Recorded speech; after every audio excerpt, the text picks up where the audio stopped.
kaibigan, sa araw na ito, inyong maririnig ang kwento na kapupulutan nyo ng aral sa buhay. Siya ay si Mateo. Isa akong security guard dito sa Marikina City. Malapit sa kumpanyang pinagdudutihan ko, nakilala si Army na aking naging kasintahan. Maayos ang relasyon namin, subalit mahigpit na tinututulan ng kanyang ina. Pakinggan po ninyo ang aking kasaysayan na harinawang kapulutan ng isang magandang aral sa buhay.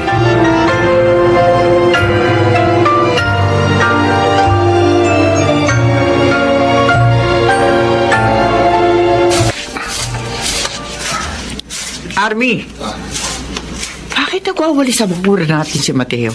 Ay, mapilit na eh. Kahit pigilin ko, ayaw. Pagkatapos nga raw niya magwalis, maglilinis siya ng bahay, mag-iigib ng tubig, at kung ano pang pwede niya magawa dito sa atin. Nagpapakahirap lang siya. Lagi daw po niyang gagawin yun kapag hindi siya naka-duty. Akala siguro ng gwardyang niya na sa ginagawa niyang panunuyo ay magkakaroon ng magandang resulta ang paliligaw niya sa iyo. Inay, hindi na ho nanliligaw lang sa akin si Mateo. Boyfriend ko na po siya. Ano? Opo. Nakipagrelasyon ka sa isang gwardya lang? Nay, marangalong hanap buhay ang pagiging gwardya. At hindi po ako tumitingin sa katayuan sa buhay ng isang tao. Nay, 2 buwan na ho kami ni Mateo. Hindi ko minamaliit si Mateo. Pero kung sumangguni ka muna sa akin bago naging kayo, abay hindi ako papayag na makipagrelasyon ka sa kanya. Naintindihan mo? Hindi naman o kasalanan ni Mateo na naging mahirap siya eh. Gaya lang natin. O, alam ko. Pero ikaw din ang inaalala ko. Ayokong balang araw magsisi ka. Wala ho akong alam na dapat kong pagsisihan kapag nagkatuluyan kami ni Mateo. Huwag ka na makipagtalo sa akin, Army. Sundin mo ko. Nay, Makipag-break ka kay Mateo. Kung ayaw mong balang araw, mapasama ka. Aling Narda, bakit naman po mapapasama si Army kapag nagkatuluyan kami? Sinalubong mo ba ako rito sa kalye para kumprontahin, ha? Hindi po. Nabanggit ko lang po sa inyong ipinalam sa akin ni Army. Dahil nagtataka po ako. Wala akong alam na nagawa kong kasalanan para ayawan niyo ako para sa anak niyo. Oo, wala ka pa nagagawa. Pero sigurado gagawin mo. Ang alin po? Ay, huwag ka na magtatanong. Diyan ka na nga. Sandali lang po, Aling May Narda. pupuntahan pa ako. Hindi po ako mapaligay hanggat hindi ko nalalaman ng dahilan kung bakit nakipag-break sa akin si Army. Hindi sana kita aayawan, Mateo. Kung hindi ka sana anak ng pulis. Anak ng... Ano naman pong ginalaman ng pagiging otoridad ng tatay ko sa pag-ayaw niyo sa akin? Oh, nagtanong ka pa. Magngingit-ngit ba ako sa mga pulis? Kung hindi karamihan sa mga yan, babaero, mga manluloko.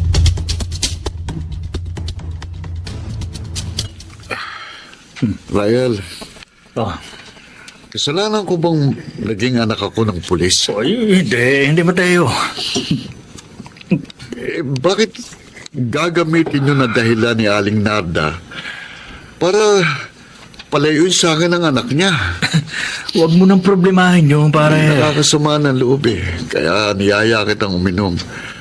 Pati ko, idinadamay ni Aling Narda sa masamang hinala niya sa mga pulis. Eh, simple lang naman ang solusyon sa problema mo, pare. Anong solusyon? Eh, patunayan mo sa nanay ni Army na mali ang hinala niya sa'yo para hindi ka na ayawan na magiging biyanan mo.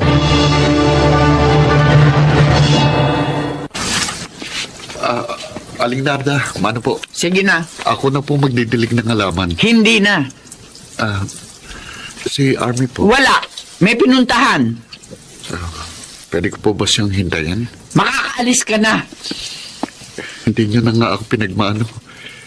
Ipinagtatabuyan niyo pa yata ako. Talagang pinagtatabuyan kita dahil manhid ka eh. Alam mo namang ayoko sa'yo para sa anak ko. Panay pa rin ang punta mo rito. Eh, sinasadya mong galitin ako? Hindi po. Anong hindi? Makita lang kita kumukulo na dugo ko. Gusto ko lang po makatulong sa inyo. Ayaw kayang-kaya namin na magawain dito. Hindi namin kailangan ng tulong mo. Ay, may magandang balita rin po ako kaya ako naparito. Kahit ano sabihin mo, basta nakita kita, sira na araw ko. Maipapasok ko na pong gwardya ang mga anak ng binata sa agency na pinapasukan ko. Naku, kahit hindi mo tulungan ng mga anak ko, mapapasok sila sa trabaho. Sige na, umalis ka na. Pero, Linda... Uy, sinabi na lumayas ka na. Mateo, ano ka ba? Ate Emmy, Ipinagtatabuyan ka na? Hindi ka pa umalis? Akala ko kung sinong pinagbubulya mong pagdaan ko rito, ikaw pala. Ano ka ba? Sinisigawan at ipinagtatabuyan ka na, nakangiti ka lang. ate, problema ko ito. Matuto ka namang idepensa yung sarili mo. Ate, umuwi ka na. Ano ba namang iwan kita rito? Ipumapayag kang bastusin ang bastos na matandang yan? Hoy! Hindi ko babastusin yung kapatid mo kung hindi siya makulit. Wala namang ginagawang masama sa inyo si Mateo Ate, Pagsasalitaan niyo siya ng masasakit at ipagtatabuyan niyo na parang hayop? Ate- Matanda na kayo pero wala kayong pinagkatandaan. Bastos! Walang modo! Ikaw ang bastos at walang modo! Wala kang galang sa matanda! Kung narito lang yung asawa ko, baka binasag niyang bunganga mo! Aling Nada, pasensya na po sa kapatid ko. Ate, tama na yan. Alika Tingin mo ka ka! na. Matay, ano ka ba? Magpatulan si Aling Nada. Huwag mo akong pigilan! Umalis na tayo rito. Kung pumapayag kang hiyain at laitin ng ibang tao, ako hindi! At- Kahit sino sa pamilya natin ang apihin ng kahit sino, makikipag-away ako! Makikipagpatayan ako! Ano, Mateo? Kung payag ako, napakasal na kayo ni Army? Opo, Mang Pinong. Bilang ama po ni Army, karapatan yung malaman ng plano namin ng inyong anak na pakasal na. Oh, okay lang sa akin yun. Pakasal na kayo. Maraming salamat po. Makakasal na kami ni Army. Ano? Ano makakasal na kay Armin sinasabi mo? Aling Nada. Narda, Nako, Pinong! Hindi ka magdidesisyon para sa mga anak ko. Aling Nada. Hindi ako papayag na mapangasawa ni Army ang Mateo na ito. Hindi! Kahit ano mangyari!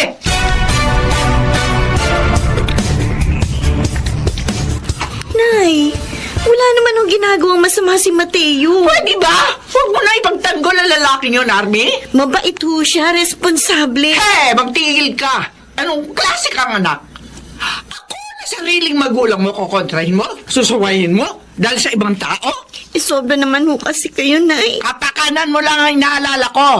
Pinagmamalasakitan lamang kita. Dahil gusto ko mapabuti ka. Kaya iniiwas ko makapag-asawa ka ng isang lalaki balang araw magpapahirap at magpapaluha lang sa'yo. Kung ako ang tatanungin ninyo, mas mabuti pa ho niyo na akong pagmalasakitan. Ano? Wala namang ginagawa masama si Mateo. Sinisikap niya mapalapit sa inyo. Pero kahit anong gawin niya kabutihan sa pamilya natin, baliwala sa inyo. Pinakikitunguhan niyo pa rin siya ng hindi maganda. Sinisigawan, tinatarayan, pinagtatabuyan, hinihiya niyo. Hindi na kayo naawa sa tao. Hindi na kayo nakonsensya. Alam niyo bang sa lahat na pangapin ninyo kay Mateo, ako ang higit na nasasaktan. Awang-awa ako sa kanya, Nay. Dahil mahal ko si Mateo. Mahal na mahal ko siya.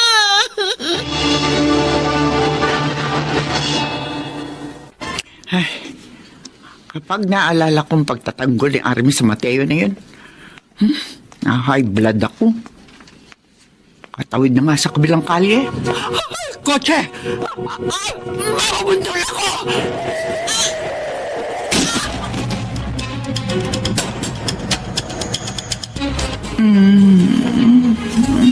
Ay, salamat na tauhan na kayo.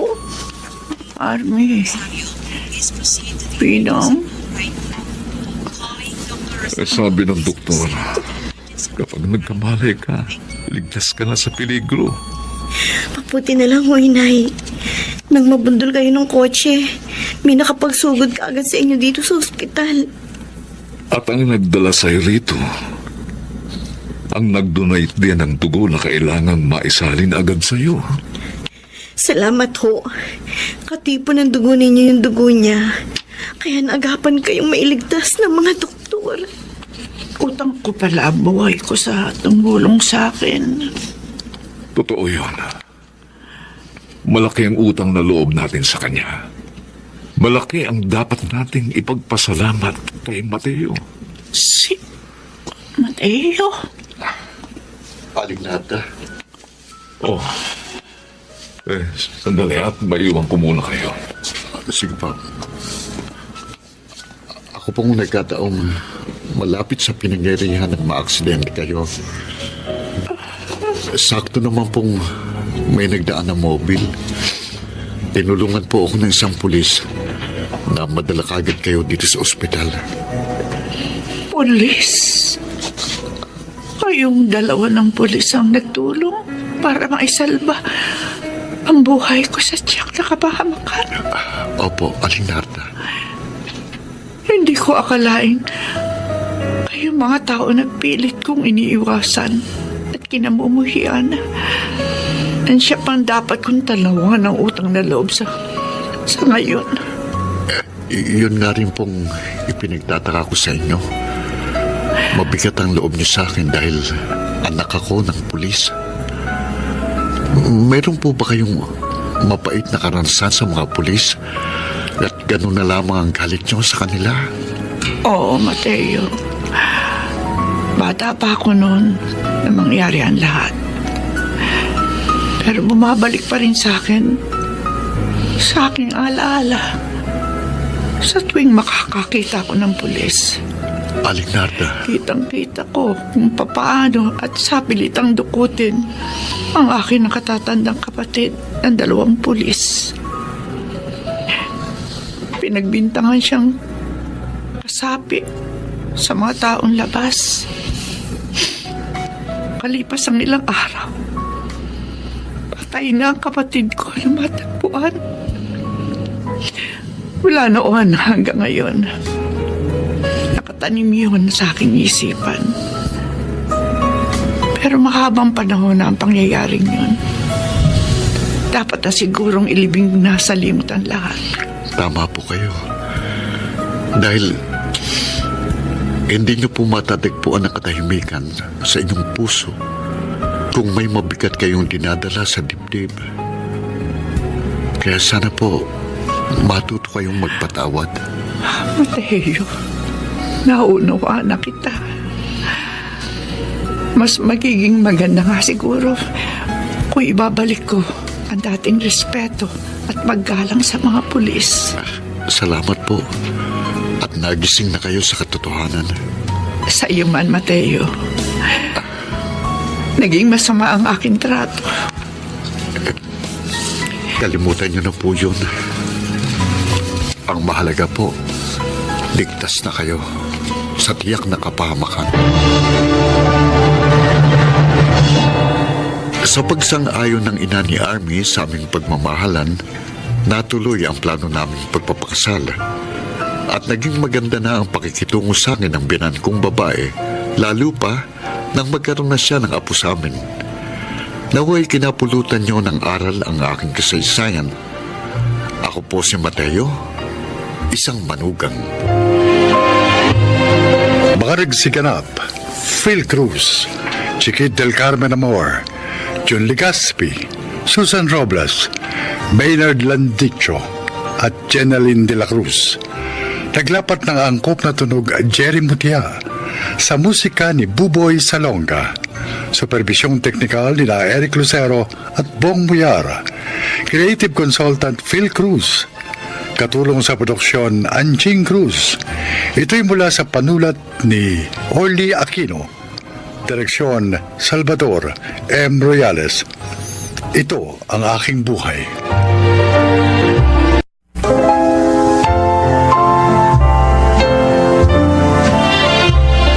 Mga kaibigan, sa araw na ito, inyong maririnig ang kwento ng isang kabataang araw-araw na kinasusuklaman ang nakagisnang kahirapan.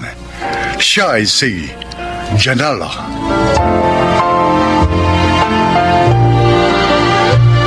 Simula sa aking kamusmusan hanggang sa ako ay magdalaga, nakamulatan ko na ang walang katapusang kahirapan dinaranas ko sa poder ng mga magulang ko. Oo nga, nag-iisa lang akong anak. Pero hindi pa rin ganap na masustentuhan ni na inay at itay ang aking mga pangangailangan. Lalo na sa aking pag-aaral. Ano ba yan? Tingin na lang ako sa inyo ng baon bago pumasok sa eskwela. Palagi na lang kayo walang maibigay. Buti na lang pala. Nakapasa ako sa entrance exam sa public college. Dahil kung hindi, talagang hindi ako makakapag-aral ng kolehiyo. Anak, alam mo namang hanggang sa bibig lamang natin sumasayad ang kinikita namin ng tatay mo. Eh bakit naman kasi pilit pa rin kayo naglalabada? Ang baba-baba naman ang binabayad sa inyo ng mga pinaglalaban nyo. Ito lang nga kasi ang kaya kong gawin.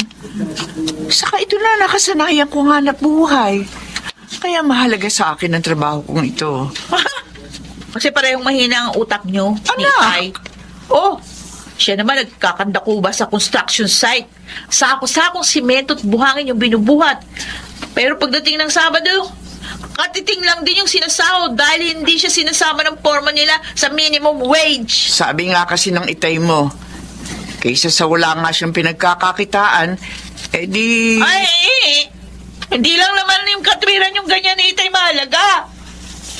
May anak kayo na gusto makakain ng maayos at gusto makatapos sa pag-aaral. Dahil may mga pangarap ako. Hindi tulad yun ni Itay. Wala kayong pangarap.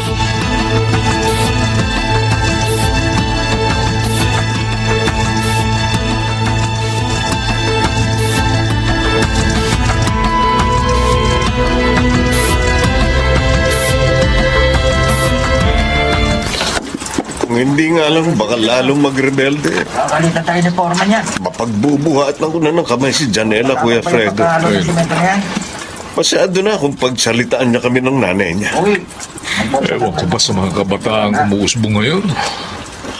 Mas malakas pang malumbag kaysa sa mga magulang nila.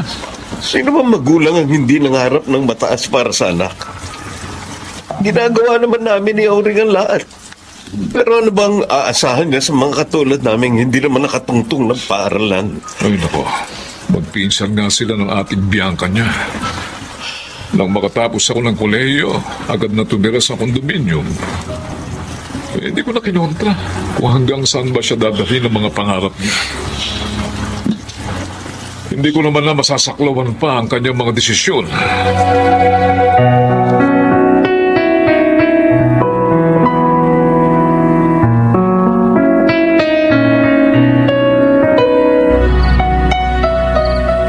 Janela! Uy, sandali! Bakit ba, Alfie? Meron ba akong mapapala kapag nakipag-usap ako sa'yo? Ha? Talaga meron. Lalo na wala kang pera. Pero ang taas-taas ng lipad mo, di ba? Galing mo mga insulto ah. Gutom ka rin naman na katulad ko. Pero kapag sumama ka sa mga transaksyon ko, ha, pareho na tayong palaging magiging busog. At tinitiyak ko sa'yo, pati pampaaral mo, hindi mo na po problemahin. O baka nga hindi ka na mag-aaral eh. Lalo na kapag nakakahawa ka na ng maraming pera. Ano? Ha? Pera ba? Pera ba ka mo? Pera, Ha? oh. Maraming pera ka mo, Oo, Alfie? oo naman, Janela. Oh. Gaya ng narinig mo, maraming pera.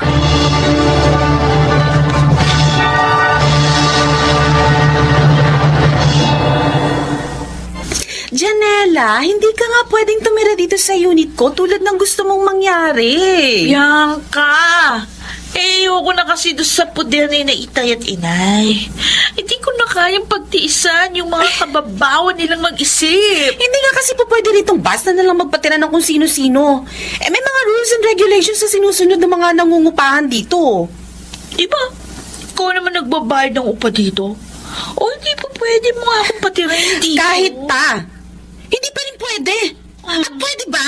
Huwag kang punta ng punta rito nang hindi mo man lang ako tinitext o tinatawagan. Maliwanag!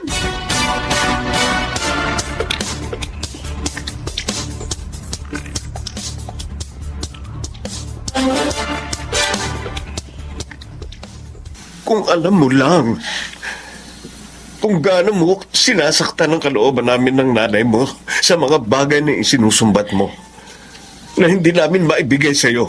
Kung alam nyo lang din, na pagod na ako sa klase ng buhay na nakamulatan ko sa inyo ng inay. Noon pa man, busit na ako sa walang katapusang kahirapang ito. Masakit tanggapin na hindi na nga ikaw ang dating batang maliit na nahahagkan at nayayakap namin ang iyong ina, Janela. Inalayo ka na sa amin ang iyong mga paniniwala ng matataas mong pangarap. O mabuti pa nga, magkalayo-layo na tayo, Tay. Total, magkakasalungat naman tayo sa lahat ng bagay. O ano pang katuturan na magkakasama tayo sa miserabling bahay na ito? Kung ano ang makaluluwag sa iyong kalooban, hindi kita pipigilin. Pero anumang oras na naisipan mong magbalik, mananatiling bukas ang pinto ng bahay nito para sa iyo, anak. Di na ako magbabalik. Ayoko lang muling tumuntong sa bulok na bahay na to, na simbolo ng karukhaan at marupok na hinaharap. Dahil kahit kailan, hindi ko nakita sa mga sulok ng bahay na ito ang mga pangarap ko.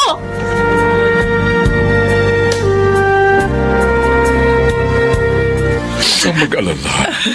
Tiyak na sa ate Bianca niya pupunta siya. Galena, ha? Okay. Hindi siya maglalakas loob na umalis kung hindi siya pupunta. Sana nga, Kuya Fredo. Para mapanatag ako. Kami ni Nando. Alam ko, hindi nila pababayaan ang isa't isa. Maliliit pa silang mga bata. Subok lang samahan at malasakit nila sa isa't isa. Mahal ni Bianca si Janela. Hindi niya pababayaan ang kanyang pinsan.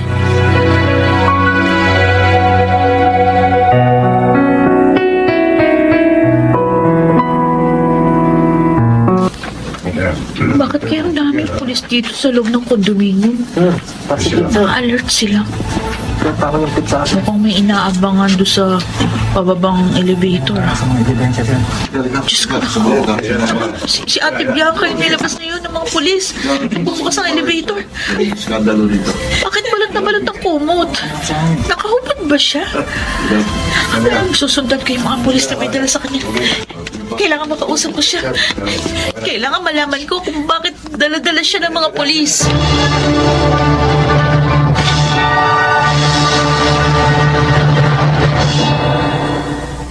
Ate Bianca!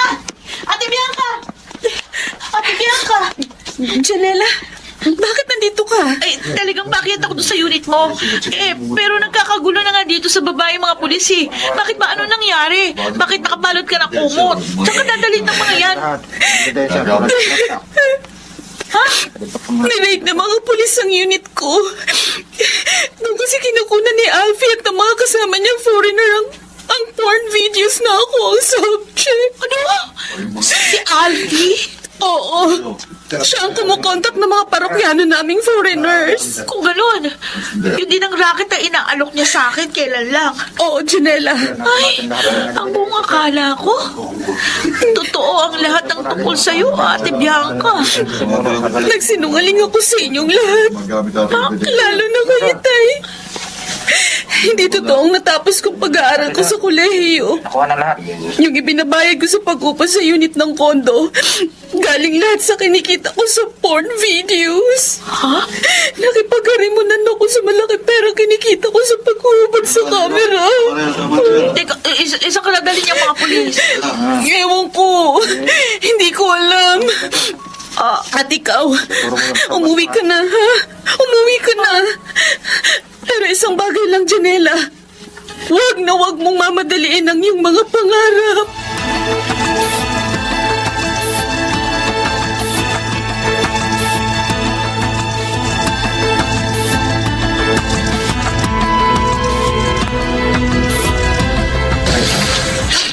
Totoo bang lahat ng sinabi mo tungkol sa ate Bianca mo, Janela? Opo, Gifredo. Pinapasabi nga niya, ihingi ko daw siya ng tawad sa inyo. Diyos ko, ang anak ko. Tay, tawarin niyo ako. Napakalaki ng kasalanan ko. Napakarami ng pagkakasala ko sa inyo. Masyado kong sinaktan ng damdamin niyo. Minaliit yung mga kakayahan niyo. Halos dinurog ko ang inyong pagkatao. Ang mahalaga sa amin ngayon ng iyong inay. Muli kang nagbalik mula sa sandaling pagkaligaw ng iyong isip, anak. Di ba nga, sabi ko sa iyo, mananatiling bukas ang pinto ng bahay nito para sa iyo. Katulad din ng mga puso namin ng iyong itay. Na palagi at palagi magiging bukas para sa iyo, Janela. Kailanman wala mababago sa pagmamahal namin sa iyo, anak. Napakaswerte ko dahil ako naging anak niyo, inay. Dahil sa walang kondisyong pagmamahal na iniuukol niyo sa akin. Mahal na mahal ko rin po kayo ng itay. Anak. Alam ko po, ngayon nyo lang narinig to sa akin ang mga salitang ito, pero nagmumula po ito lahat sa kaibuturan ng aking puso. Mahal na mahal ko po kayo bilang mga magulang ko. Mahal na mahal ko kayo.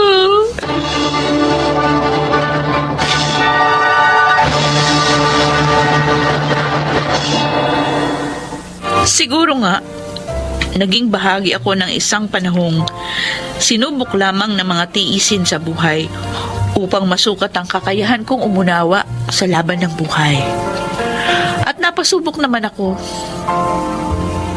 maging mahina, nawala ng direksyong mag-isip. Pero sa huli, inihantong pa rin ang realisasyong hindi dapat kinukwestiyon ang antas ng buhay na nararanasan. Hindi dapat pinamadali ang mga pangarap. Napatunayan ko ay buti ng aking mga magulang, kung kaya ikinararangal ko sila. Kung mabubuhay akong muli, sila pa rin ang hihilingin ko sa nasa itaas na ibigay sa akin bilang aking mga magulang. At sa taong ito, magtatapos na ako ng kolehiyo sa kursong economics. At iniaalay ko sa aking mga magulang ang lahat ng aking pagsisikap. Ako po si Janela. At ito po ang aking buhay. Mahalaga ang pagkakabuklod-buklod ng mga damdamin. Dahil sa pamamagitan nito, nauunawaan ang kahulugan ng kabutihan at pagtitiis. Isang dakilang adhikain na sama-sama ring magbibigkis sa bawat puso tungo sa kapayapaan at tagumpay ng bawat tahanan. Mga nagsiganap: Jenaline de la Cruz, Susan Robles, June Martin Legaspi, Janelle Benamin, Phil Cruz at Rosana Villegas sa papel na Janela. Naglapat ng angkop na tunog Jerry Mutia, sa musika Boboy Salonga, supervisyong teknikal Bong Buyar at Eric Lucero. Creative Consultant Phil Cruz, Production Assistant Anching Cruz.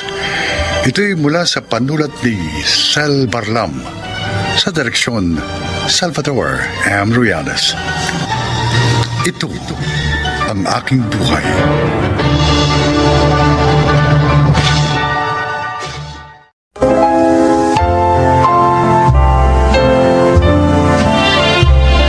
Magandang araw po sa inyo, mga kaibigan. Isa na namang kasaysayan ang kapupulutan nyo ng aral sa buhay ang inyong maririnig. Ito ay ang kwento ni Rona. Sa probinsya kami lumaking magkakapatid. Walang natapos na kurso ang aking mga magulang at marami kaming magkakapatid. Kaya naman kami ni Kuya Dindo ang naging katuwang ni na Inay at Itay sa paghahanap buhay. Pakinggan po ninyo ang aking kasaysayan. Nay, ito po yung kinita ko sa pagtitinda ng mga chichirya at tubig. Ito naman po ang sa akin. Abay, bakit binibigay nyo lahat sa akin? Bay, dapat magtira din kayo na para sa inyo. Isama nyo na po lahat ng kita namin, Nay. Para sa panggastos dito sa bahay. Oo nga po. At sa gamot po ni Bunso. Ako, salamat sa inyo mga anak ha. Napakamaunawain at napakamatulungin nyo. Mapalad kami sa pagkakaroon ng anak na tulad niyo. Hayaan niyo po. Kapag natuloy ang pagsali ko sa singing contest sa TV at nanalo po ako, ikukuha ko po kayo na ng pwesto sa palengke para hindi na kayo kailangan maglako pa kung saan-saan. Oh, sana nga matuloy ka. Para magkaroon din ako ng sidecar na panghanap buhay. Naalala ko, nagpunta rito si Ani kanina. May dalang mga damit at sapatos. Sabi niya, para daw sa iyo yun. Tinupad niya talaga yung pangako niya. Ha? Anong pangako, Rona? Nabibigyan po niya ako ng damit at sapatos para magamit sa contest.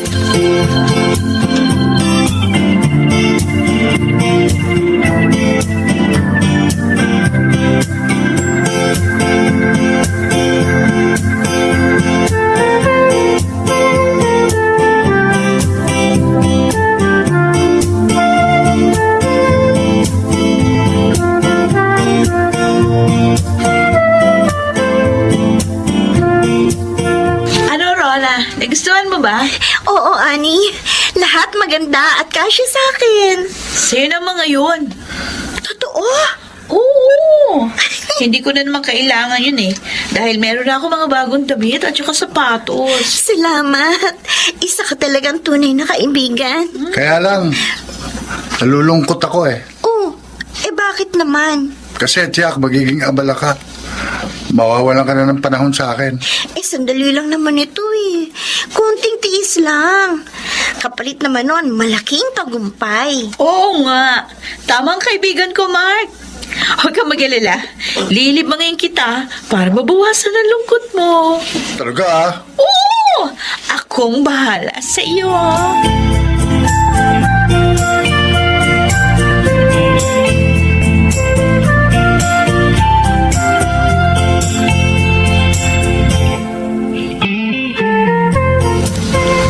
Emma, nakita ko kanina si Dindo lang ang umalis.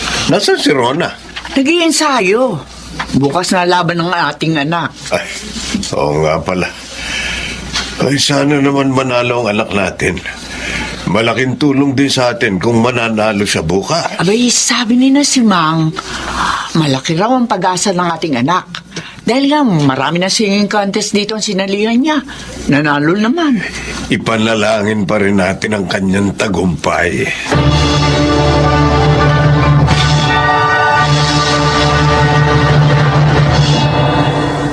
Uy, ano ba naman, Mark? Nandito na nga tayo sa park. Malungkot ka pa rin. Miss na miss ko na kasi si Rona eh. Matagal ko na siyang hindi nakakasama sa pamamasyal. Eh, busy na yun eh. Naghahanda na siya sa grand finals ng sinalihan niyang contest. Para tuloy, gusto kong magsisi na sumali siya ron. Bakit? Kasi, nawalan na siya ng panahon sa akin eh. Kasi naman, palaging siyang iniisip mo. Eh, nandito naman ako. Ani? Ako laging may time sa'yo. At saka noon pa mahal na kita. Kaya lang, si Ron ang niligawan mo. Pero ngayong napapabayaan ka niya, siguro naman, okay lang napansinin mo ko. Ani? Mark, alam mo, mahal kita. Ah? Mahal na mahal kita. Ano?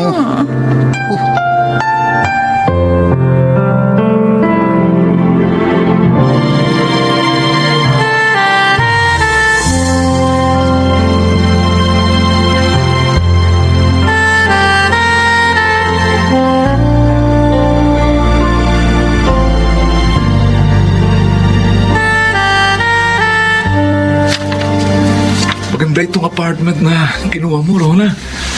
Kaya lang, baka mahal ito. Hindi naman, kuya. At saka kailangan kasi natin ito. Para makakilos tayo ng maayos. At may maging garahe ang tricycle niyo ni Itay. Ang galing talaga ng kapatid ko. Ha, sis? Dahil sa mga napanalunan mo sa elimination round ng sinalihan mong contest, hindi na tayo nagtitinda ng kung ano-ano sa mga bus, ha? Sana nga manalo rin ako sa Grand Finals para makapagpatuloy tayo sa pag-aaral. Oo nga. Kuya Dindo, Oh, nagpupunta ba dito sina Mark at Annie? Matagal ko na kasi silang hindi nakikita eh. Hindi rin sila sumasagot sa mga text sa tawag ko. hindi nga eh. Pero ano, marami nagsasabi sa akin na madalas magkasama ang dalawang yun eh. Ah, hindi naman ako nag-aalala doon. Dahil nililibang lang ni Annie si Mark. Eh, sana nga tama ka. Kuya Dindo? Naisip ko lang kasi, baka mahulog ang loob nila sa isa't isa.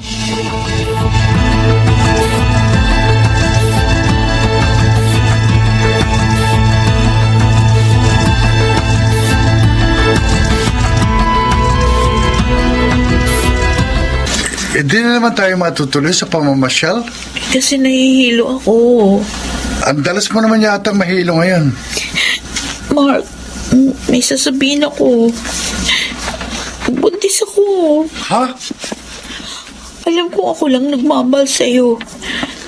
Pero, para tong batang dinadala ko. Hindi ko alam kung paano ko sasabihin sa mga magulang ko to. Pati na rin kay Rona.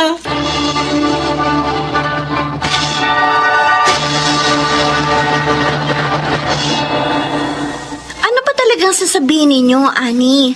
Mark, bakit sobrang seryoso kayo? Rona,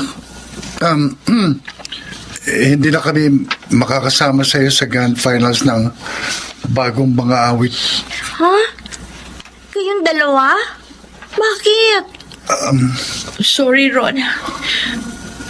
May kasalanan kami sa'yo, ni Mark. Annie, hindi ko kayo maintindihan. Rona, nakalimot kami ni Annie Oo. at nagbunga yun. Ngayon, buntis na ako. Kayong dalawa na. Bakit mo nagawa sa akin to, Mark? Eh, Kala ko ba hihintayin mo ako na maabot ko ang mga pangarap ko? sorry. Mahal kita kaya lang. May dapat na akong panagutan kay Annie. Napakarapak mo naman. Ilang buwan lang akong naging busy dahil sa contest. Pinalitan mo na kaagad ako. At ikaw naman, Annie. Ron, Akala ko ba kaibigan kita? Hindi pala. Traitor ka. I'm sorry. Ito ba ang kapalit ng mga damit na binigay mo sa akin? Napakasakit naman, Annie. Napakasakit.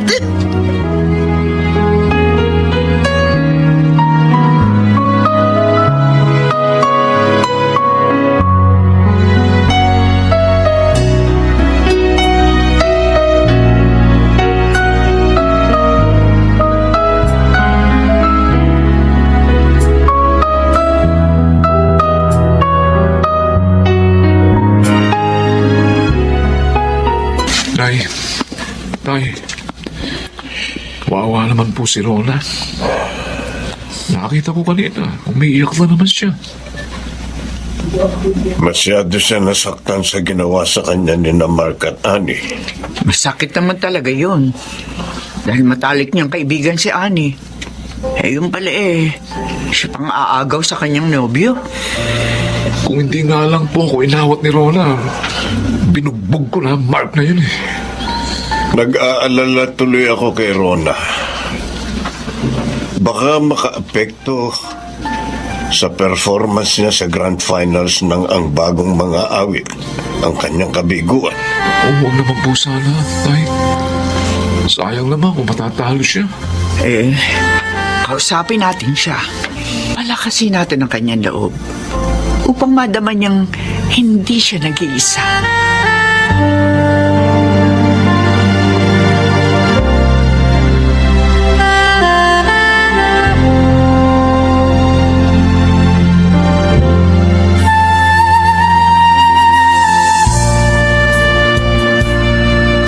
Ramon, noon. Kinakabahan ako. Ba, Pero ang galing naman ng anak natin kanina, di ba? ay lalo naman ako. Pero malakas ang kutob ko. Mananalo si Rona. Hindi, yan.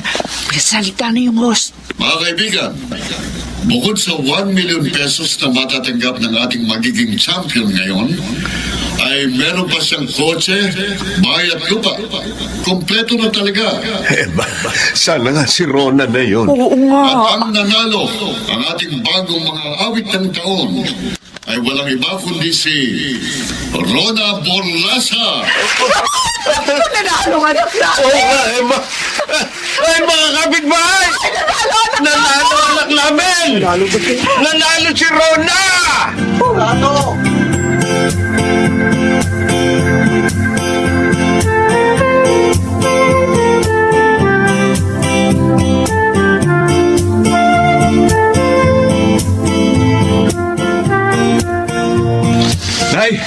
Nay, eto na po ang sikat niyong anak. Ikaw talaga, Kuya Dindo. Abay, talaga naman sikat ka na, anak. Ay, naman. Bibigyan nga ng araw ng welcome party ni Kapitan mamaya. Ay, nakakahiya naman. Aba, hindi ka dapat mahiya, anak. Malaking karangalan ang naibigay mo sa ating lugar. Alam mo ba tong tatay mo, ha? Nang manalo ka, ako, nagsisisigaw. Eh, kaysa naman na atakin ako sa puso, sa tuwa. Eh, di sigaw ko na. Salamat po sa suporta nyo, Nay, Tay, Kuya Dindo. Dahil sa inyo, kaya nakayanan ko mapagtagumpayan ng laban sa gitna ng kabigo ang nangyari sa akin. Sabi naman namin sa'yo, lakasan mo lang ang loob mo at tutulungan ka ng Diyos. At hindi kami nagkamali. Rona, dahil sa pagkakapanalo mo, maaahon na tayo sa hirap. Oo, Kuya. Makakapag-aral na tayo. At hindi na magtitinda ng kung ano-ano sa mga bus.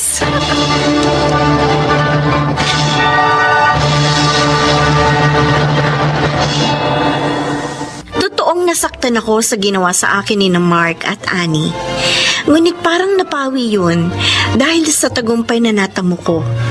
Sa ngayon, kahit hindi ko pa naaabot ang rurok ng tagumpay, ay napakasaya ko na dahil nabago na ang kalagayan ng aking pamilya.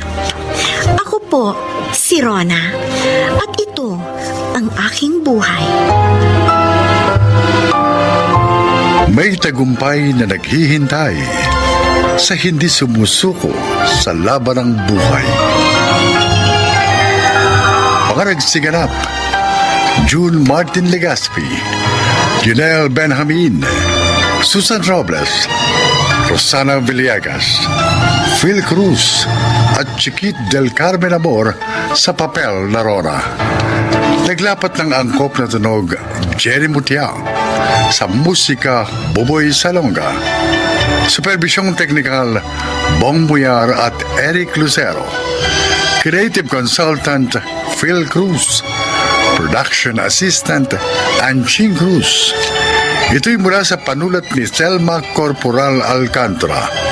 Sa direksyon Salvador M. Royales. Ito ang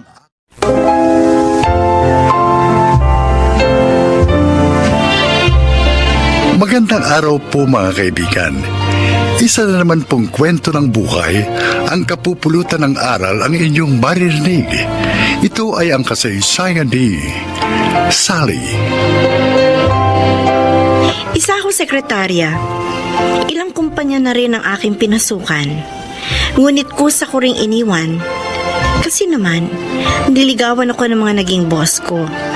Hanggang sa mapadpad ako sa kumpanya ni Sir Alfonso Montenegro. Mabait si Sir Alfonso. At dahil wala na akong ama, madaling napalapit sa kanya ang aking loob. Dito ko po sisimulan ang aking paglalahad. How do you feel now, sir? Maayos na ang pakiramdam ko, Sally. Ako, kinabahan po ako nung makita kong sinusumpong na naman kayo. Salamat sa pagsama at pagtulong mo sa akin, ha? Okay lang po yan, sir. Boss ko po kayo eh. Okay, pwede mo na akong iwan. Don't worry about me, sir. Aalis po ako pag uuwi na kayo. Kasi ibig sabihin, malakas na kayo. Maalalahanin ka talaga. Mapalad ang mga magulang mo sa'yo. Ulila na po ako sa ama, sir. Kami na lang po ni inay ang magkasama. Dahil may asawa ng 2 kong kapatid. Sir Alfonso, alam na po ba ni Ma'am Olivia ang tungkol... Hindi. Hindi pa ako handang sabihin sa kanya.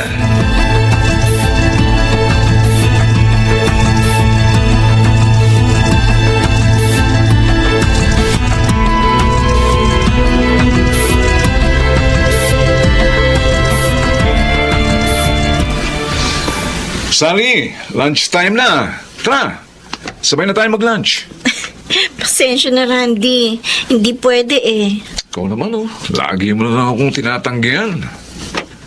Wala ka lang naman gagawin, di ba? Oo nga. Kaso, niyayaya ako ni Sir Alfonso na sabayan siya mag-lunch. Ha? Sige ha, pupuntahan ko na siya. Aba. Lagi na lang siyang kasabay ni Sir Alfonso.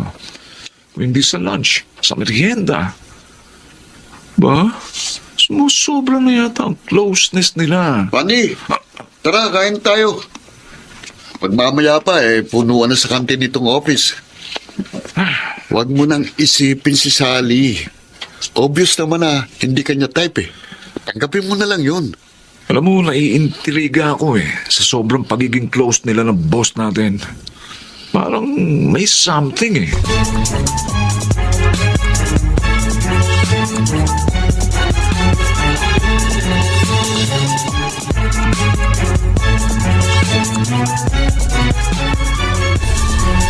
Kinabi ka na naman, anak. Pasensya na po, inay. Di ba sabi ko naman sa inyo nang tumawag ako kanina, sinumpong ulit ng sakit niya si Sir Alfonso? Oo, naunawaan ko naman yun. Tinulungan mo uli siya. Opo. Oh, ano, kumain ka na ba? Opo. Sinabayan ko po siyang mag-dinner sa office. Nasa province daw po kasi misis niya eh. Kaya wala siyang makakasama sa bahay. Kaya sa office na siya kumain. Anak, hindi naman sa nakikialam ako. Pero dapat sabihin na niya sa kanyang misis ang kalagayan niya. Karapatan ng asawa niya na malaman yun. Sinabi ko na po yan sa boss ko, Nay. Pero ang sabi niya, humahanap pa raw siya ng magandang pagkakataon. Ayaw niyang biglain ang kanyang asawa. Ako, mahal na mahal niya si Ma'am. Kung maaari nga lang, ayaw niyang bigyan niyo ng problema. Ang bait pala ng boss mo. Ay, opo, Nay. Mabait po talaga siya sa aming lahat. Kaya nga po, napalapit ang loob ko sa kanya. Sana minsan, maisama mo siya rito. Na makilala ko naman.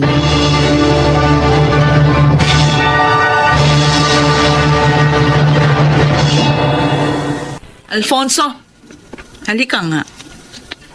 Oh. Ba't nagagalit ka na naman, Olivia? Ang aga-aga. Dahil sa panyong ito na nakuha ko sa bulsa mo. Ha? Kanino to? Sa babae mo? Ha? Nagkakamali ka.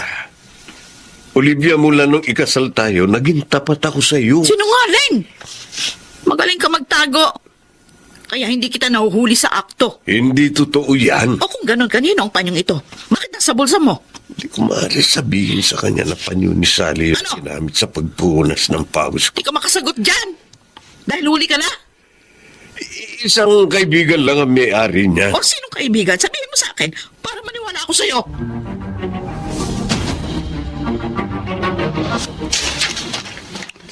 Sinusubaybayan mo sina Sally at Sir? Bakit mong ginagawa yun, Randy? Dahil may hinala ako na may relasyon sila eh. Ano? Kaya malapit sila sa isa't isa. Pambihira ka naman. Wala naman sa tipo ni Sally ang gagawa ng ganun. Malay natin kung na-develop na siya kay Sir Alfonso. Meron namang pangyayaring ganun ha, di Pero ba? hindi ako naniniwala na magagawa ni Sally ang makipagrelasyon sa may asawa. Maaring nadadala ka lang ng selos mo, Randy. Dahil sabi mo sa akin last time, tinapat ka ni Sally na wala pa sa isip niya ang pag-ibig. Basta, ipagpapatuloy ko ang pagsubaybay sa kanila. At kapag nalaman kong tama ako, isusumbong ko sila sa asawa ni Sir Alfonso.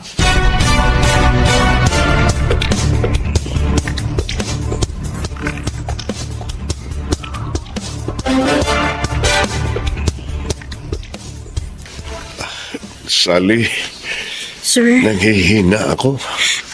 gusto niyo po bang tawagan ko ang doktor ninyo? Hindi. Huwag. Ayoko malaman dito sa office na may sakit ako. Baka makarating yun sa asawa ko. Pero sir, Umi-epekto na naman ang gamot na ininom ko. Magpapahinga na lang muna ako dito. okay, sige po. Tawagin lang po ninyo ako kung okay na kayo at aalis na tayo.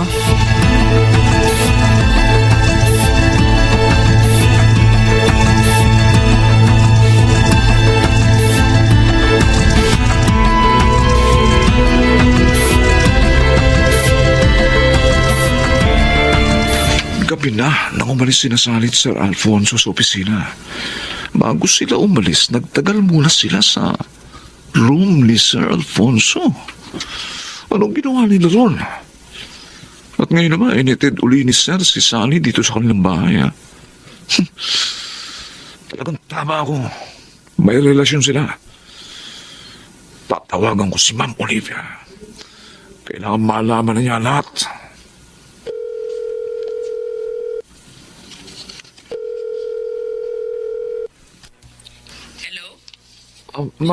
Ma'am Olivia, si Randy po ito. Isa po sa mga tauhan niyo sa opisina. Bakit mo ko tinawagan? Hindi naman ako nagpapatakbo sa office. May mahalagang bagay po kayong dapat malaman.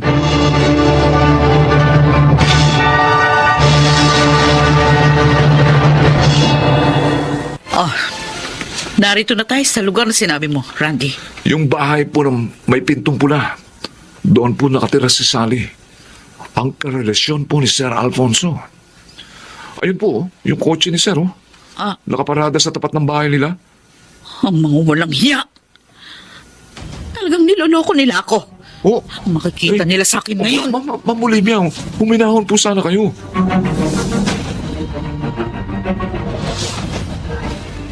Sure po ba kayo, sir? Nakaya niyo nang magmaneho? Oo, Sally. Oo. Dapat pala hindi niyo na ako inihati dito sa amin. Naatraso tuloy kayo ng gusto sa pag-uwi. Kung hindi kita inihatid, malamang na disgrasya ako. Dahil sa daan ako aabuti ng pagsakit ng ulo ko. Sa bagay po. Sir, salamat po ulit ho. Salamat din uli sa inyo ng nanay mo, ha? Oh, tutuloy na ako. Sige Magaling? po. Oh, Ang gandang eksena. Sir, si Ma'am Olivia. Sinabi ko na ba niloloko mo ako. At ang sekretarya mo pang itong karelasyon mo? Olivia, huwag kang mag-iiskandalo dito. Mali ang iniisip mo. Isang mabuting sekretarya si Sally. Sinungaling! Huwag mo na magtanggol ang malanding yan! Huwag po kayo magsalita ng ganyan, ma'am. Wala po kaming relasyon ni sir. Tumigil ka! Hindi mo dapat sinampal si Sally. Nakakaya ang ginawa mo. Ako pa? Ako pa ngayon ang nakakahiya? Ano sa kagulungan nito? At ikaw ang babae ka. Bakit mo sinampal ang anak ko, ha? Inay, siya po ang asawa ni Sir Alfonso, si Ma'am Olivia. Edita? Ikaw ba si Edita? Oo, ako nga. Hindi mo ba ako natatandaan? Ako si Olivia, ang kaibigan mo. At madalas kasama nung araw. Olivia? Magkaibigan kayo? Paano po nangyari yun? Kapitbahay namin sila nung mga bata pa kami, anak. Nagkahiwalay na lamang kami nung magdalaga na. At anak mo pala si Sally? Oo. At mapapatunayan ko, wala silang relasyon ng asawa mo. Tapat ako sa iyo, Olivia.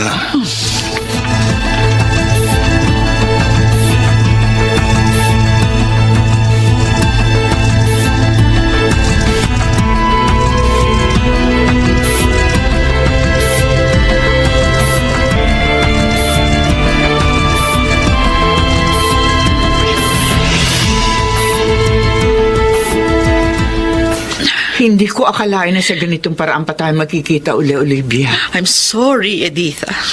Hindi ko alam na may sakit pala ang asawa ko. Sa sobrang pagkaselos ako na pagbintangan ko si Sally na anak mo pala. Ay, nakakahiya talaga ako.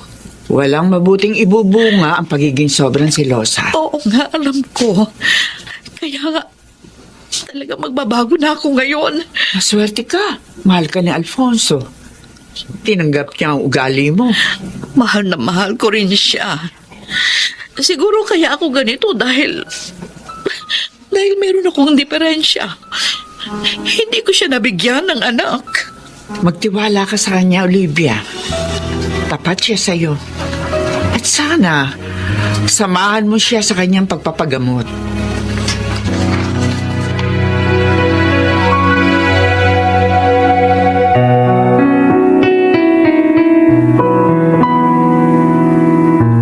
Ang sama mo, Randy. Sorry. Ang dumi talaga ng isip mo. Ikaw pala nagsulsul kay Ma'am Olivia na may relasyon kami ni Sir Alfonso? Sally, I'm sorry. Nadala kasi ko na selos eh. Akala ko kasi kaya ayaw mo sa akin dahil kay Sir Alfonso. Hindi ko naman alam na may brain tumor siya eh. Hindi kita sinagot dahil wala pa sa isip ko ang tungkol sa pag-ibig. Pero tama lang pala na huwag kitang tanggapin. Nakaka-turn off ka. Sally! Alam mo kay kaibigan, hindi na kita maaaring tanggapin. Chismoso.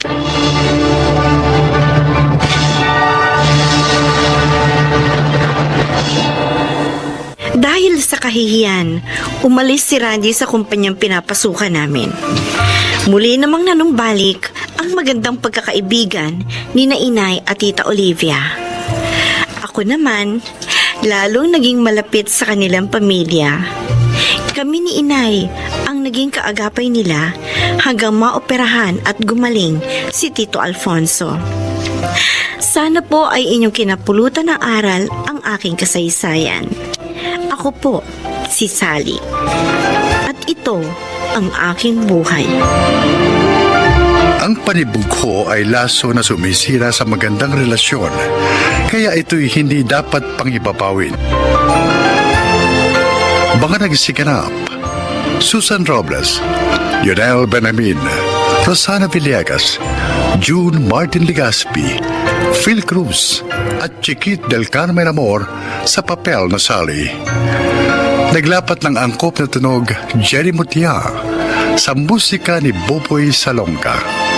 Supervisyong teknikal Eric Lucero at Bong Miar. Creative Consultant Phil Cruz. Production Assistant Anching Cruz.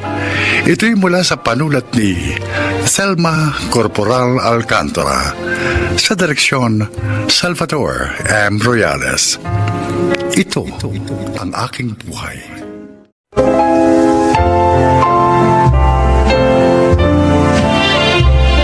Magandang araw po mga giliw naming tagapakinig. Isa na naman pong kasaysayan ang kapupulutan ng aral sa buhay. Ito ay ang kasaysayan ni Stacy. Tapos ako ng marketing, kaya nakapagtrabaho ako sa isang malaking advertising company. Mula noon, pinangarap ko ng umasenso, yumaman.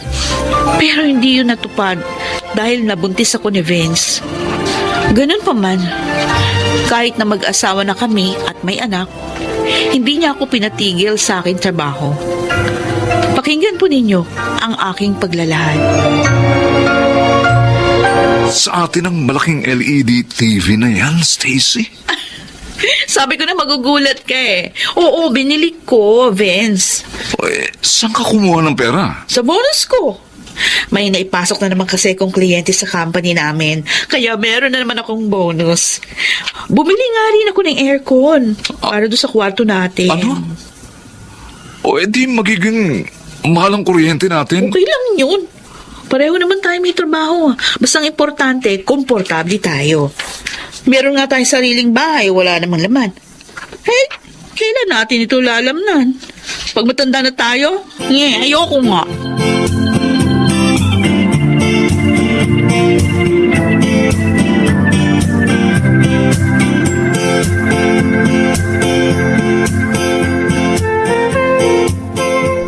Ay nako, tiyak na papalakpak na naman naman ang tenga ni Stacy pag nalaman niyang may bagong kliyenteng ipakakausap si boss sa kanya. Ang laki talaga ng tiwala ni boss kay Stacy, no? Imagine, siya ipadadala kay Don Julio para himukin nyo na mag-invest sa company natin. Kasi magaling naman talaga siya. Para bang pag siya ang humarap, hindi ka na makakatanggi. Ang sabihin mo, Dexter, she's using her charm. Nicole? Totoo naman eh. Napapa-charming siya. Good morning, guys! Good morning. Good news for you, Stacy. Really? Oh, ano yun, Dexter? Oh, ikaw na magsabi, Nicole. Ano ba? Bakit ba nagtuturoan pa kayo? Ano ba yun? May pinakabagong kliyente ang company natin. Pinakamalaki ito. And according to our boss, ikaw ang padadala niya para kumausap sa kanya. Wow! Good to know. Ay, bonus na naman yan for me. Ay, sino naman yung kliyente na yon? Si Don Julio Madrigal. Pero, ingat ka sa kanya. Dahil sabi ni boss, hustler daw yun sa chicks.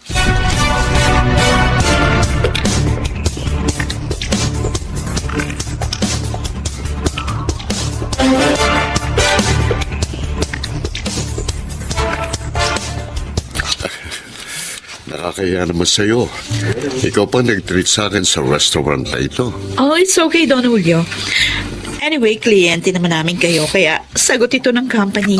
Stacy, pwede kayang Julio na lang itawag mo sa akin? Para kasing masyado na akong matanda. Kapag tinatawag mo akong Don Julio, hindi naman ganun ang itsura ko, di ba? Sa bagay, you are right, ha? Babyface ka nga eh. Kung titingnan ka, para kang kasing edad ko lang. Okay, Tam. Thank you. Kung ganun, Julio na lang itatawag mo sa akin. ha? Okay, Julio? Okay. Oh, can we eat now habang pinag-uusapan natin yung proposal? Oh, sure. Oh, wait. Aayusin ko yung food mo. You know what? Hindi ka lang maganda. Matalino at smart. Maalalahan mo pa. Ganito talaga ako sa mga tao na gusto ko. Palagay ko, magkakasundo tayo. Because the feeling is mutual.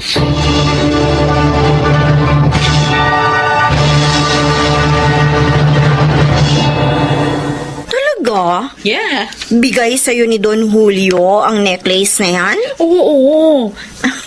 Ang mahal niya na. Bakit kanya binigyan ng ganyang kamahal na alahas? Wala lang, Nicole. Natuwa lang siya sa akin. Di ako naniniwala. Aminin mo na. Tayong dalawa lang naman eh. May relasyon kayo, no?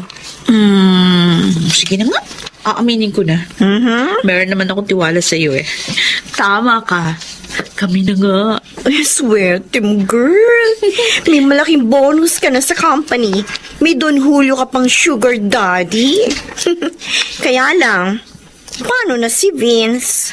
Nicole, mahal kong asawa ko. Pera at connection lang. Ang habol ko kay Julio.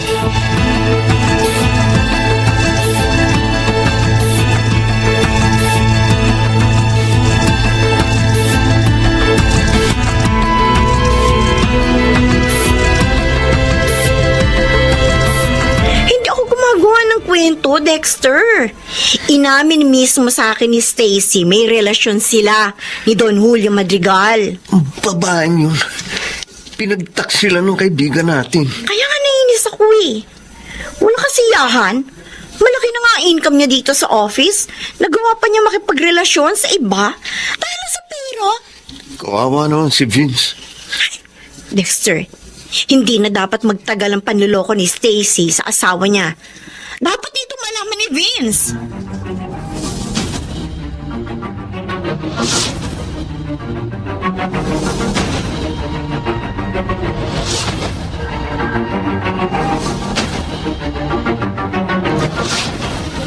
Stacy. Tulog ka na ba? Ba, Vince? Antok na ako. Maaga pa lakad ko bukas. Miss na kasi kita eh. Ha? Sa Bakit? ibang araw na lang. Marami pa namang time para dyan. Hayaan mo na Stacy. ako matulog.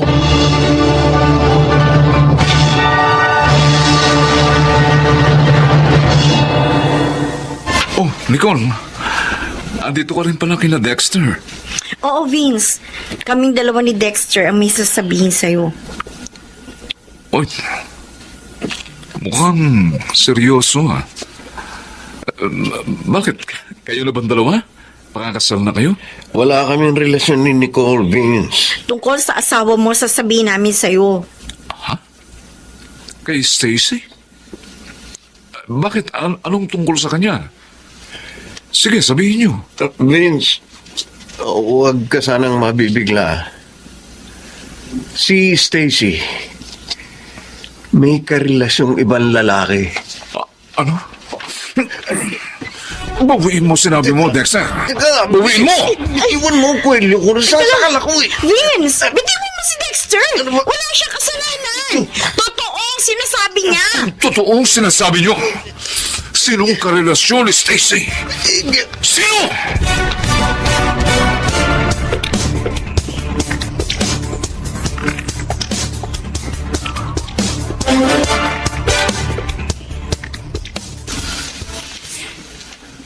Bakit ngayon ka lang, Stacy? Wala ka namang pasok sa office? Saan ka galing? Nay, narito pala kayo. Bakit parang galit kayo? Sagutin mo ang tanong ko. Saan ka galing? Sa isang kliyente. Sinamahan ko siya kasi birthday niya. Ay, alam niyo na, nagpapalakas kami para mag-invest siya sa company namin. Sinungaling? Bakit ba niyo ako sinampal, na? Dahil hindi lang ang asawa mo niloloko mo, pati ako! Ano? Teka, hindi ko kayo maintindihan. Anong ibig niyo sabihin? Nakita kita kanina habang naghihintay ako ng taxi. Oh. May kaakbay kang lalaki. Sumakay kayo sa isang magandang kotse at hinalikan kanya. Nay, Sino ang lalaki yun? At bakit mo pinagtataksila ng iyong asawa? wala yun. Kliyente lang namin si Julio.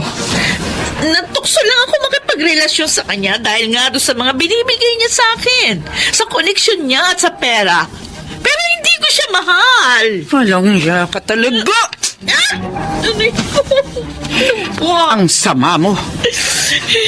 Layuan mo ang lalaking yun. Pag hindi mo ginawa, sasabihin ko mismo kay Vince ang kalokohan mo. Huwag, Nay. Ayoko mawala sa akin si Vince. Ayoko. Sinungaling ka! Vince! Vince? Kanina ka pa ba yan? Oo, inay. Narinig kong lahat. Magpapaliwanag ako, Vince. Sapat na narinig ko sa inyo ni inay. Maging ang mga nalaman ko sa office mates mo. Vince! Nasusuklam ako sa iyo, Stacy. Vince! Nasusuklam ako sa iyo!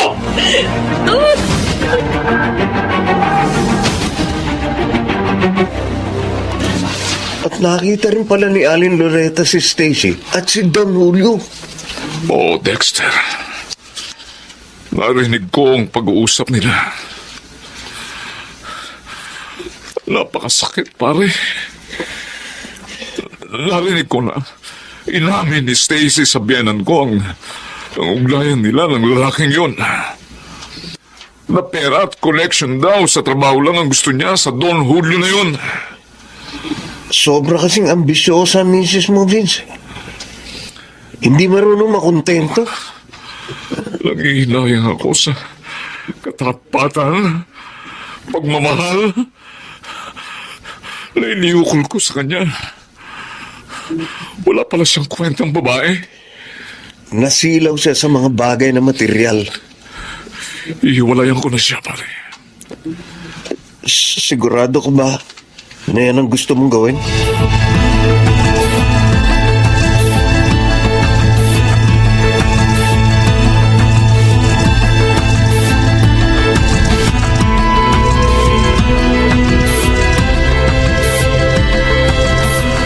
Vince! Anong ibig sabihin nito? Bakit nandito sa sala lahat ng gamit mo? Hindi pa ba maliwanag sa'yo? Aalis na ako. Maghihiwalay tayo. Hindi. Maawa ka. Huwag mong gawin ito. Maawa! Bakit naawa ka ba sa akin nang wasakin mo ang dangal ko? Patawarin mo ko. Baka ako hindi na mauulit yun. Talagang hindi na mauulit. Dahil iiwan na kita. Wag! Mahal kita. Kailangan kita. Hindi mo ako tunay na mahal, Stacy. Sarili mo lang ang minahal mo. Kaya nagawa mong wasakin ang dangal ko. Vince! Huwag mo kong hawakan! Kahit lumuhod ka pa, hindi na magbabagong pasya ko. Hindi na kita kayang makasama pa. Alis na ako. Vince! Vince! Huwag mo akong iwan! Vince!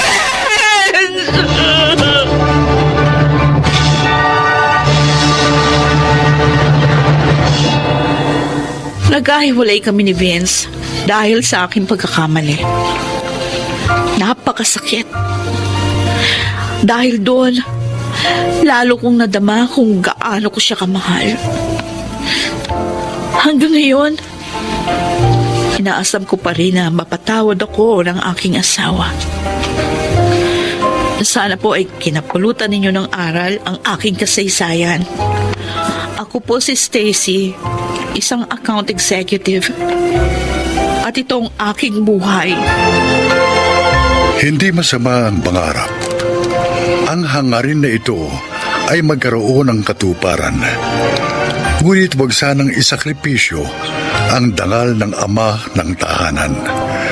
Sapagkat ito ay hindi matutumbasan ng gaano mang kayamanan.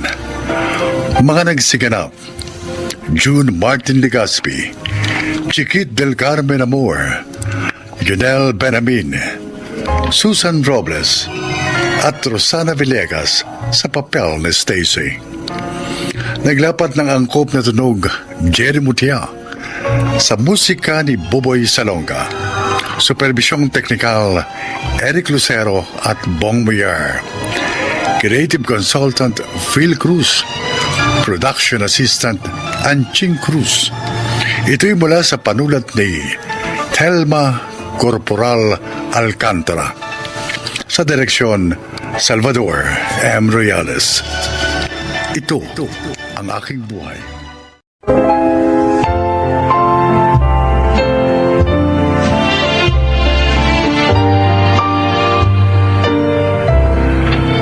Mga kaibigan, sa araw na ito, inyong maririnig ang kwento ng isang magtataho na ang puso ay inilaan sa mga musmos na naging bahagi ng kanyang hanap buhay.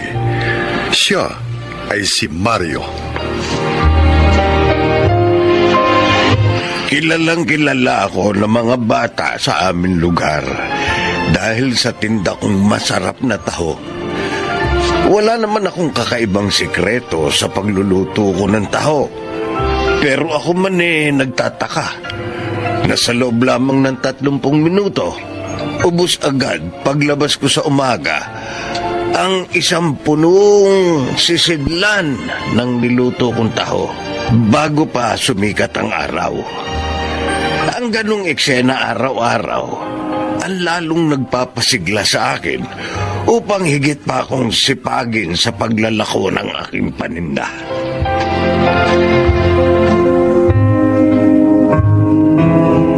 Tao! Tao! Tao! Ayun na, Daddy Mario! Halika na! Pabili po ng taho! Pabili po! Ay, ako nauna sa inyong lahat dito sa paghintay kay Tatay Mario, ha? Akong nauna eh. Ako rin ang dapat mauna makabili ng... Teka, sandali. Huwag kayong magkagulo. At mapagbibilhan ko kayong lahat ng taho. Basta isa-isa lang ang abot nyo ng mga baso nyo, mga anak. Sige po! Ako po mauna. Ako po, Tatay Mario! Punayin niyo po ng taho yung baso ko, ha? At dagdagan niyo po yung matamis. Oo. Ako po, dagdagan nyo ng sagot, Arnibal din. Sarap po kasi nung sagot, Arnibal po, Tatay Mario eh. Sige.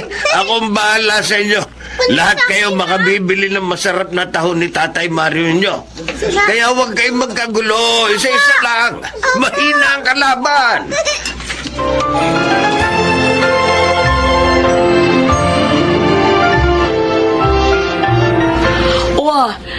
Nasaan ang mga anak mo? Heto, oo, luto na yung pancakes nila.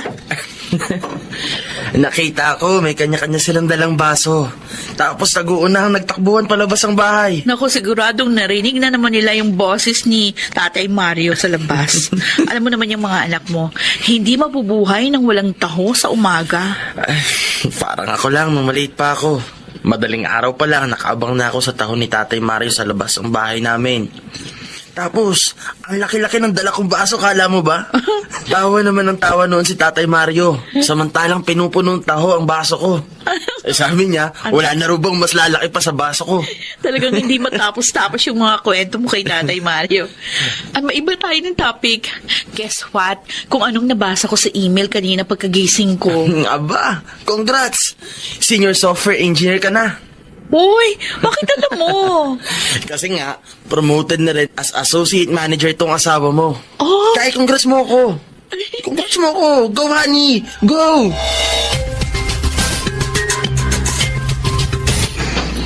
Oh, mas maaga kang nakaubos ng taho ngayon, pero bakit ganyan ang itsura mo?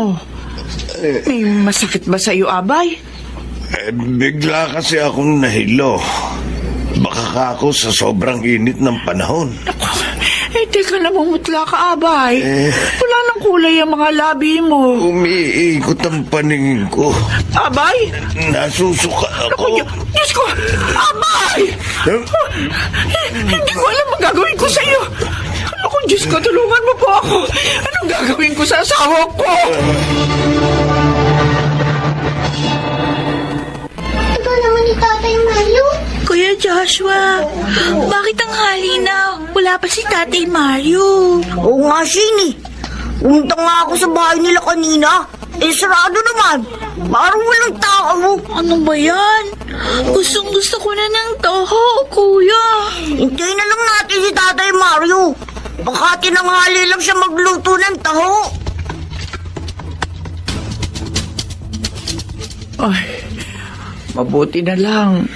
Umabot tayo sa cut-off ng clinic kahapon. Abay, mataas ang presyon mo.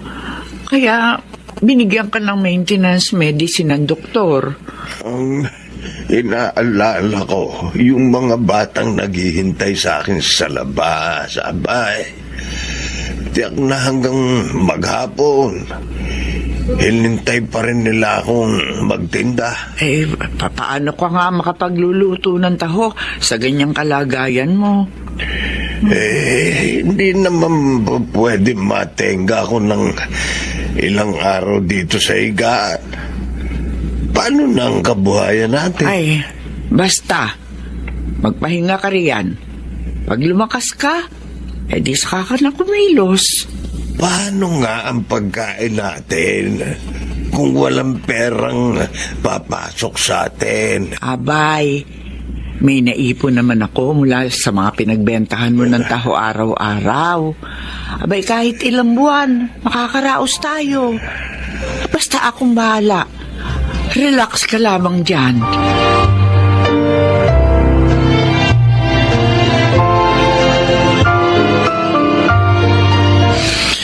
Malaki-laki rin na nadagdag sa sahod natin.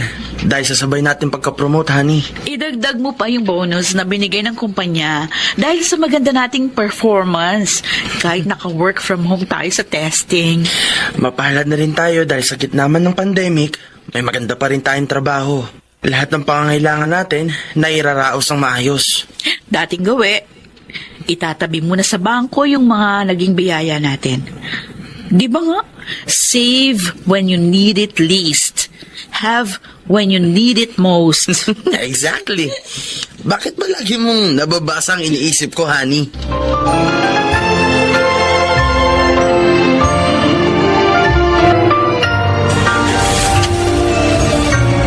Abay, kanina ko pa napapansin. Nangingilig ang mga luha mo. Bakit ba, ha? Nakita ko kasing dumaan si Milan. Kasamang mag-anak niya sakay ng kanilang kotse. Mukhang mamimili na naman. Parang kailan lang Uhugin pa yung si Milan nung bumibili sa akin ng tao. Alam mo, gusto ko mag-anak na yan. Ang mga bata, kapag nasa lubong ko sa daan, ay, walang patid ang pagmamano. At panay ang pangungumusta sa'yo. Kung minsan, nagdaramdam ako sa itaas. Mabuting tao naman tayo. Pero bakit pinagkaitan niya tayo ng anak?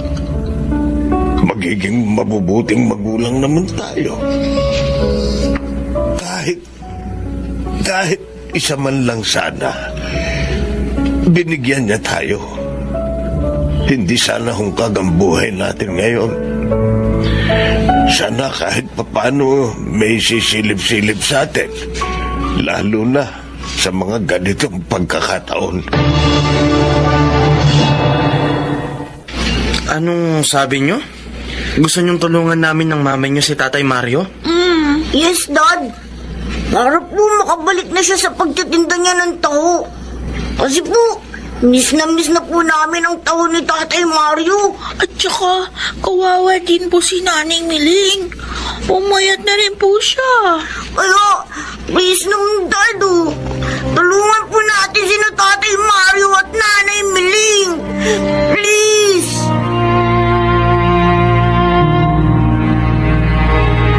Honey, baka nakakalimutan mo. Charity begins at home. Yung perang na itatabi natin para sa pamilyang ito lang dapat na nakalaan, hindi kung kani-kanino. Oo, alam ko. Pero hindi natin po pwedeng baliwalay ng kagustuhan ng mga anak natin na tumulong. Baka maging dahilan pa ng depresyon nila kung hindi natin sila pakikinggan. Mga bata pa kasi, akala nila, ganun lang kadali yung mga iniisip nila. Pwede ba, Han? Huwag mo seryosohin yung kanilang mga sinasabi. Seryoso ko, honey.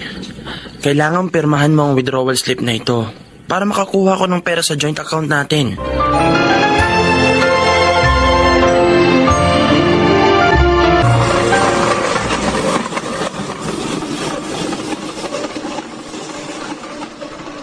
Easy taho machine baka man tawag dito, Milan. Opo. Abay, kainam nga nito sa pagluluto ng taho. Mas mabilis at mas magaan ang proseso. Kahit po si Nanay Miling, kayang i-operate yan. Pwede po kayong magsalitan sa paggawa ng taho gamit ang makinang ito, Tatay Mario. Masyado akong nasorpresa sa biyayang ito na galing sa inyong mag-anak, Milan. Hindi ko alam kung paano kayo pasasalamatan. Wala akong maisip na salita ng eksaktong pasasalamat. Pero punong-puno ng galak ang kaibuturan ng aking puso.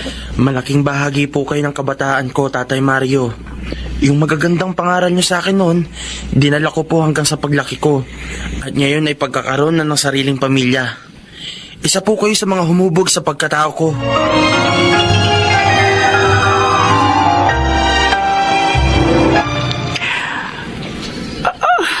Ba naman to mga sorpresa nyo ni Milan, Mira? Hindi yata matapos-tapos.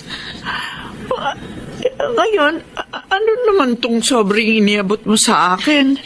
Iyan po ang gagamitin yung puhunan para sa pagbabalik ninyo ni Tatay Mario sa pagluluto ng taho. At saka, pinagawa po kayo ni Milan ng food cart para doon yun ay pupwesto yung tinda yung taho. Sa harapan na lang kayo ng bahay magtitinda. Hindi na po maglalako si Tatay Mario. Napakapalad namin sa pagkakaroon ng mga kagaya niyo ni Milan, Mira. Salamat. Maraming salamat sa inyong mag-asawa. Kung alam niyo lang, napakapalad ko rin sa pagkakaroon ng mga anak na tulad ni Joshua at Shane. Pakaswerte natin. Sila ang nagmulat sa akin sa pagkakaroon ng tunay na malasakit sa kapwa.